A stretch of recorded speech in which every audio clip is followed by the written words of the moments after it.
Alright guys, we're doing some maintenance today. Let's see what we got in the box. Got some measuring cups. See how much fluid I lose when I take that transmission spin-off out. New cabin filter. I don't know if this is this is the water separator for the air dog. Fuel filter for the air dog. Regular fuel filter for the truck. Spin-on Allison filter. A funnel for the transmission. Some replacement Dexron 6 for the transmission. Let me see, this is the wrong fuel filter, water and fuel separator wrench. But Amazon didn't want me to send it back. They just sent me a refund because it was like 10 bucks. Here is the correct fuel filter wrench. As you can see, it says 2012 and up in Spanish and in English. Alright guys, next thing on the list here is to do the fuel filter, TP3018.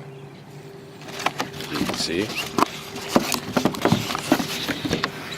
got my strap wrench, got new O-rings, got some oil to lube up the O-rings. I'm going to show you what we need to do to get to it. Okay guys, to do the fuel filter, you need to get behind this inner wheel well liner on the passenger side of the truck. And to do that, you need to remove 15 Torx 15 fasteners and one 7mm hex nut. Alright, so I believe I have all of the fasteners out. I think there's 15 or 16 of them. Now what I need to do is pop this molding off. Just has some snap clips. And then I can pull the inner fender liner out and get to my fuel filter. Alright, so I got this molding off, but 1, 2, 3 of the snaps wouldn't come out, so they literally just came off the molding, which isn't good. And then there's one right here. There was a 13mm hex head that I forgot to take out, so anyway, I'll have to put some glue on it. Okay, there you can see the original fuel filter, and that water and fuel separator, as you can see, is a 6-sided hex, which changed in 2012. The 01 to 11 trucks had 12-sided hexes, I believe. And it's up there. I'm wondering if I could get to this from the top side. I'd probably have to take the air intake out. It'd be a whole lot easier than taking all these clips out. Right, here is the original fuel filter. It's a TP3018.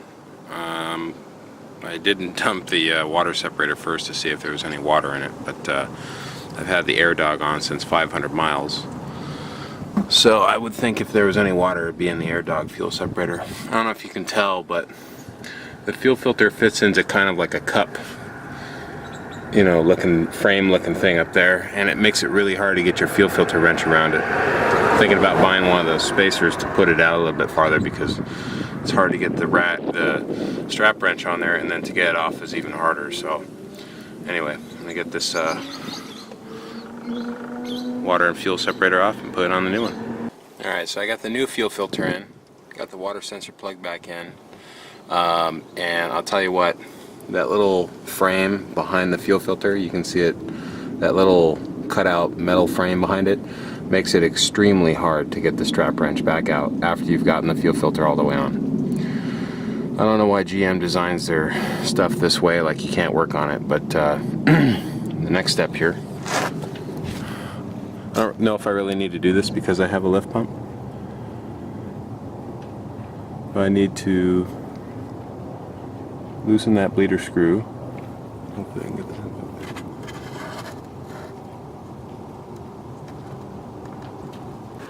Alright, so now I have the new filter on, and I've already bled the air out of it, so I'm going to remote start the truck and make sure that there's no leaks.